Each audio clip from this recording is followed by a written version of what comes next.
guys, so in this YouTube video I'm going to give you an update of my experience during the first trimester of pregnancy. So just to know that we're all different, every pregnancy is different, every woman's different. According to Ayurveda and ancient Indian medicine, every person is unique and every baby is unique, so it's really, you might have some symptoms and you might not have others. So basically I couldn't record this video beforehand because I suffered in the first trimester from quite bad nausea and vomiting, and just in general the physiological, psychological, emotional changes that occurred. It just took me a while to really get the energy to be able to record and publish this information. So yeah, here it goes, I'm getting around to it. I learned a lot from watching other videos, and because I had no clue what to expect coming into pregnancy, and I think it's really beautiful to be able to share first-hand experiences with your friends, with women online. If you can ask anyone around you their experience about all the trimesters, birth, I think it's great to learn first-hand knowledge from women and men and partners who assist or who have knowledge, but I really think it's really important to learn this directly as much as you can. So I found out I was pregnant in November time, so in autumn, like the first week of November, and my first trimester really lasted until January. I had nausea and vomiting that started from the beginning, I would say. Really, I felt more nausea right at the beginning, and then I started to actually experience physical vomiting probably around week 6. So I started to feel nauseous around week 3, I would say, but every woman is different, and you will see what happens to you if this is your first time pregnancy or second. You'll get accustomed to this throughout the process. But what I found challenging was I didn't find a lot of information online in terms of, there's more awareness nowadays of hyperemesis, so really the extreme side of nausea and vomiting, where women often have to go to hospital, receive intravenous because they literally cannot keep anything down. And then there's some kind of light tips, but I couldn't really find any information on specific to me, which I found mine was kind of middle extreme. It was quite hard. It lasted till month 4. I thought it would go away at the end of month 3, but as I say, every woman is different, so you will really have your own experience. And let me know in the comments below if you're struggling with this now, if you'd like any tips, any Ayurvedic recommendations or remedies, and I can try and help out. So I'm going to go a little bit week by week and then explain week by week kind of my sensations, my physical changes, my emotional changes. In Ayurveda and in yogic philosophy, in Ayurvedic and yogic philosophy, there are 5 koshas. So these are kind of the five bodies of the being. And really, I think this is important to note, because not only in terms of the physical body, but also the emotional, the intellectual, the spiritual body, the mental bodies. I felt that pregnancy had an impact on all of these levels, on these 5 levels. And I think it's really important to talk about because there's so many changes, and I think raising awareness about this is really vital to help one another, and also to understand yourself and understand one another, and explain this to your partner, explain it to people around you. If you're struggling, for example, to have energy in the first trimester, or maybe you just, because of nausea and vomiting, you just feel like staying in bed. This was a bit of a challenge for me, but it was really what I felt I needed actually during the time, especially for the development of the baby and the fetus in the first phases. I think my body was really asking me to rest. I think it was a big lesson for me to learn how to slow down, to learn how to trust my body, to learn how it's okay to not fall, to not let societal pressure of what we should be doing, or that we should be participating in the in the economy or working, not let all of these internal introjections and conditioning we have, not let it stop our process, which is a natural physiological process. And it's so important to listen to your body and what is happening to you, because I learned in the beginning of the pregnancy from many people that every person is unique, every pregnancy is unique, every baby is unique. And this is very much the Ayurvedic perspective. We are all unique individuals, we're all a unique universe. Some women experience nausea and vomiting, and some women do not. So my experience, my personal experience was, at the beginning, I didn't feel a lot, but I could feel that I had some food aversions. They were starting. I really didn't know what to eat. And basically, I ended up experiencing nausea for the first few weeks, and then that turned into vomiting. I was vomiting up to 2 or 3 times a day. I had headaches, sweating, migraines, a lot of heat in my body, and fatigue, tiredness. I had to sleep a lot. I luckily wasn't working at the time, which I don't think I would have been able to work. I would have had to get a medical sick leave because I just wasn't able to do a lot. And the morning sickness for me was not at all morning sickness. I've heard a lot of women talk about this. It's all day sickness. It was literally from the moment I woke up, I was okay. I would put some food in my body, and then around 11 o'clock, I would go white, feel super sick. And as many of you might experience, or you might learn if you're a new mum, or if you're just, you've just found out you're pregnant, the vicious cycle, which is a little bit, it's funny, but it's a bit ironic, is the more you feel sick, the more you don't want to eat, but the more you feel sick, the more you should eat, or your body is really kind of manifesting in the fetus and the baby to say, hey, I need food. One other symptom I also had was hyper-salivation, which started at the end of the first trimester. It started around Christmas time, so I'd been pregnant about 2 months, so I guess it started in the 3rd month. And basically it's a need to spit all the time.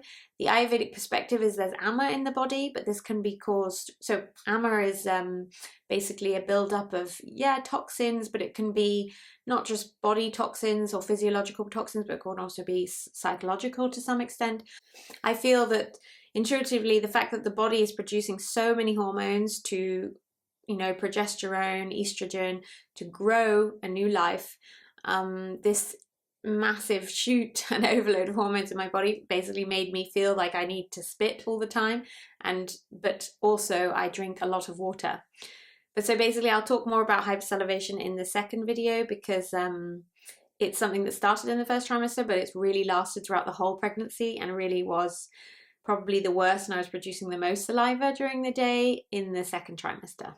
So yeah, and the other symptoms I experienced were acid reflux a little bit, but that was only in the first trimester, because basically I'll explain throughout the video, I didn't have, I feel I wasn't eating properly, basically. I was mistaking the nausea and sickness that I was feeling and I was eating sugar and carbohydrates and fruit, a lot of fruit, and this, on retrospect, I've realized was not the best remedy for the sickness, because my body was craving protein basically. So I'll talk more about that.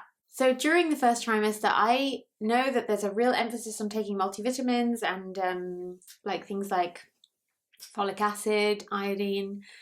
I felt like I couldn't. I basically felt so sick and nauseous that I wasn't taking anything. I just couldn't take the tablets. It just really wasn't appealing to me. I subsequently did end up taking folate in another form, because it's a more bioavailable form for the body. And I was just trying to eat later on in the second and third trimesters seaweed and things that have naturally occurring iodine in them. So it really depends, up to you, but for me, I have a belief that it's easier to absorb vitamins and minerals through the food that we eat and having a varied diet and a healthy diet. But I understand that if some of you prefer to take the multivitamins and prefer to take supplements, of course that's totally justifiable and understandable, especially if nowadays, because we've got such busy work schedules and such hectic lives, that sometimes we can't always afford to, or we don't always have the time to cook for ourselves or make like a very big fresh salad, or eat a lot of seeds. So it's difficult. It can be difficult to get everything we need in our diet. Although I must underline and stress that the best form of any vitamins, minerals, any proteins, carbohydrates, anything like that is through the food form. All the vitamins and minerals that our body needs and you need to develop a baby, really the most bioavailable form of getting these is through the food that we eat and digest. Because these are things that come from nature and the environment. So anything that the nature and the environment has produced, really, obviously, if it's not been massively manipulated or processed through humans, it's a lot more bioavailable and digestible by our body. So, but obviously I have to underline that always trying to eat organic, non-genetically modified, because if you've got food that's laden with heavy metals, pesticides, fertilizers, chemical, biocides, all of this is going to have a massive impact on the quality and the nutrition of the food you're eating, but also in terms of a lot of these heavy metals and biocides are basically endocrine disruptors, so they can, accumulate in fatty tissue in the body, disrupt our hormones, and basically cause a lot of other secondary effects internally. So anyway, let's get into it. I'm basically going to talk a little bit about a week by week breakdown of kind of what I ate, how I felt, some of the symptoms, how they emerged throughout the first trimester. So really that's I'm talking about week 3, week 4 to week 12, 13. So it's the first 3 months. And then I will update you in other videos on the other trimesters. So anyway, around week 6, I could basically feel physical changes in my body. My boobs were bigger, they were swollen, they were really sore. I then started to feel nauseous. I think actually I felt nauseous, I've written down here in my diary, around week 3 actually. I think my family were over visiting, and I remember my sister asking me if I wanted a cup of tea, and I'm English originally, so tea in terms of, well, I mainly drink herbal infusions nowadays, but it's very important. And I remember her asking me, do you want a green tea or something? Or it was a tea in the morning or infusion. And I was like, I don't know. I actually don't know what I want. So week 9, 10, I was still feeling really nauseous, starting to vomit. The first trimester, I basically totally went off hot drinks, spicy food, because basically from an Ayurvedic and traditional Indian medicine perspective, anything spicy and heating is basically pungent and digestive and isn't really great for the formation of tissue, whereas you want more the earth element, because basically the spice and the heat has the fire element in it. So this kind of speeds up metabolism. It basically has a catabolic effect. So you really want things like that are nourishing and more soothing and cooling. Although it is still good, because the Agni is weaker, to not drink cold drinks, not drink too much like ice cold drinks. You really always want room temperature, and depending on the time of the year, because obviously in Ayurveda it's super important what time of the year you are, what season it is. So for example, for me, I just had all this heat in my body, so I wasn't wanting to add really hot drinks. I always try and drink like room temperature water if I'm going to drink water, or warm things, but not really spicy. I totally went off like spices, garlic, things that are basically naturally antifungal, antibacterial, and antibiotic. I felt that my body went off because it just wasn't conducive to kind of the creation of a new life and tissues. I often do detoxes and like Ayurvedic detoxes, seasonal detoxes in my life, heavy metal cleansers and things like this, take antifungals twice a year basically. But at this point I really felt like my body was creating tissue. So I went off all kind of anything that was too heating and pungent basically. So the ninth and 10th week, I was eating things in the morning like oats I could manage. So I was having like oats for breakfast or buckwheat with like hazelnuts. I've got here Brazil nuts, figs. At one point I was eating puffed cacao, which I buy with agave. I've always tried to limit the sugars I eat and not have too much sugar. So for example, if I was feeling like something sweet, I would try and have things like agave or things like coconut sugar, or alternatives, like figs and things like that, and dates. I was then eating things like yellow or orange dal with chapatis, so I was making chapatis with organic spelt flour, and then eating ghee, because obviously in India the way the women have the protein is through plant-based protein, so lentils and legumes. It's true that my body was craving more animal products than normal. I think also because of my genetics, my history, plus my blood type. I wanted to say that. My blood type, I basically did a lot of research and learned that I potentially have a metabolism that finds it harder to absorb and assimilate proteins. So based on my blood type, it was quite important for me to start incorporating animal protein into my diet during the pregnancy. I'm not sure if I'll continue this afterwards, because as I said, for ethical and environmental reasons, I don't like to eat too much meat and animal protein, but we will see how it goes, because when I'll be breastfeeding, and I'll update you on that, I'm not sure how much energy, and obviously my body's going to need a lot because I've been, building this baby, developing this baby, and I definitely feel like I couldn't personally have done it without animal protein. I'm on track in terms of the weight gain. Really, I've gone up the 0.5 kilos on average per the second trimester, from the second trimester onwards. So the baby's very healthy. The weight gain is great, and in terms of my blood work, my iron levels have increased and improved, and this is all due to just eating healthily, basically. I also was recommended to take things like folic acid. After doing some research, if I were going to take folic acid, I would take folate, which is not a synthetic form, and it's a more easily bioavailable form. Basically, folate is found naturally naturally occurring in foods, things like vegetables, spinach, broccoli, fish, also meat, and seeds and things. But so basically, I didn't take any multivitamins. I just made sure I ate very well. But in the first trimester, I couldn't because of my nausea and vomiting. But in the second trimester, I did. So I've just really been eating like super well, because I personally believe that we absorb minerals and vitamins from the food we eat. So I eat organic, as close as possible to home, 0 kilometer if possible. Not always, it's not always possible. And loads of green veggies from the second trimester, because the first trimester I went off this quite a lot because my body was craving the protein. I think if I was going to be pregnant again, I would try and see if I could eat more vegetables if I had the protein. Although I was managing to eat a few vegetables in the first trimester, but I went off very light, kind of gassy vegetables. So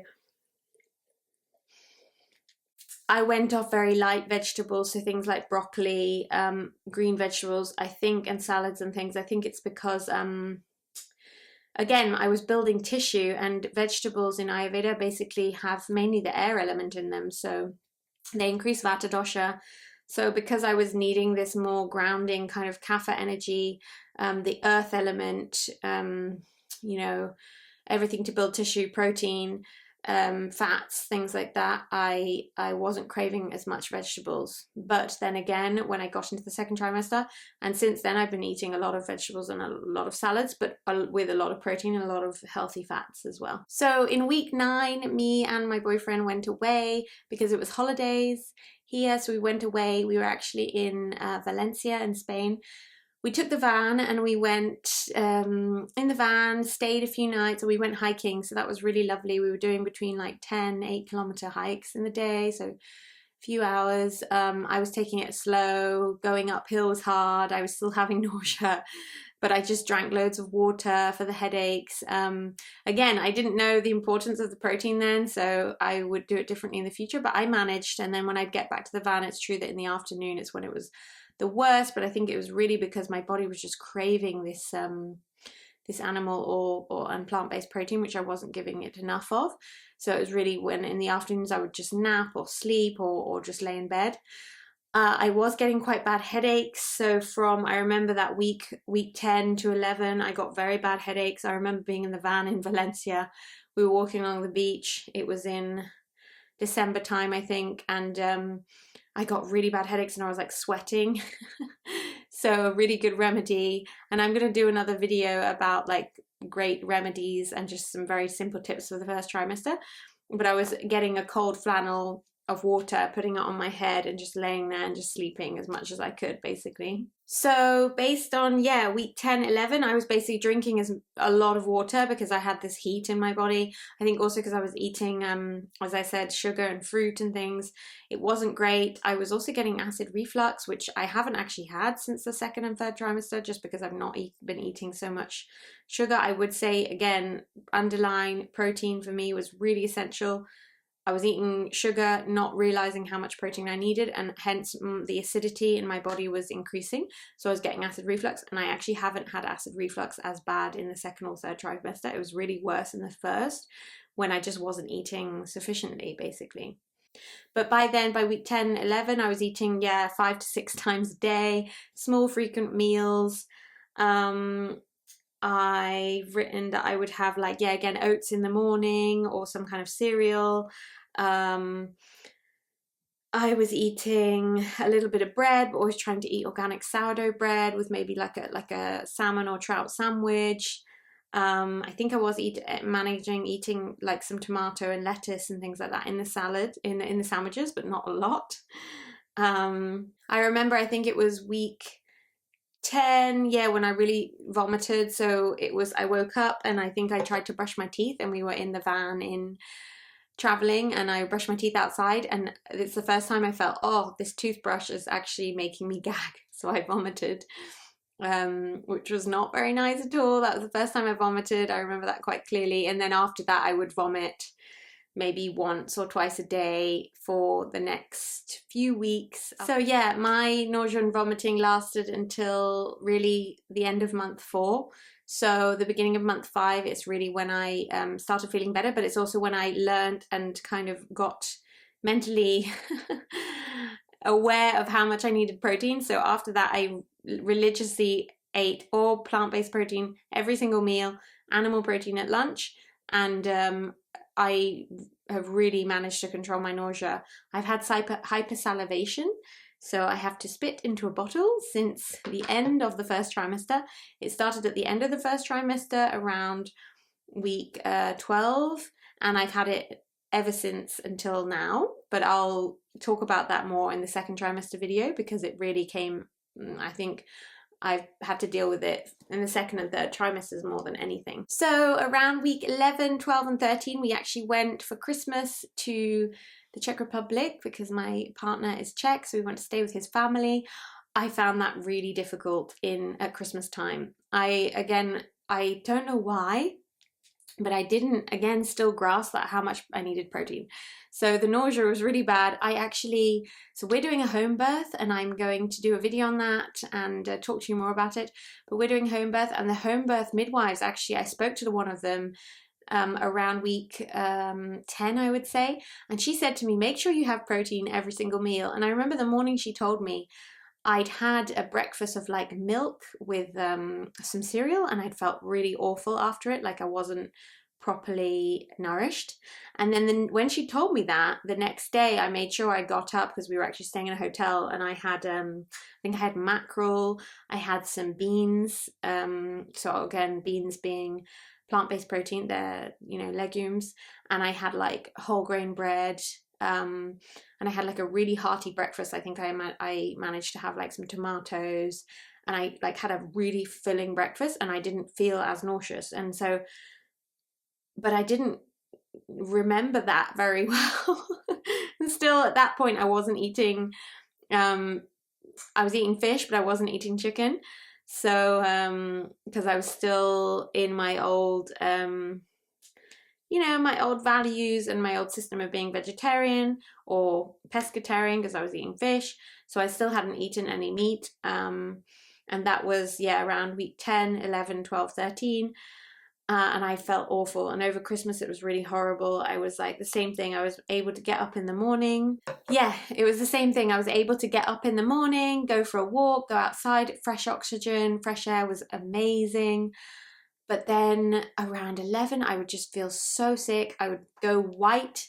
I would be eating like, I think, fruit, not eating properly, basically. I think I was managing to have, again, oats for breakfast, at lunch, some kind of like maybe gluten-free pasta, but then I was also eating a bit of gluten because my body was just craving all this stuff that I don't usually eat, and I was going with it.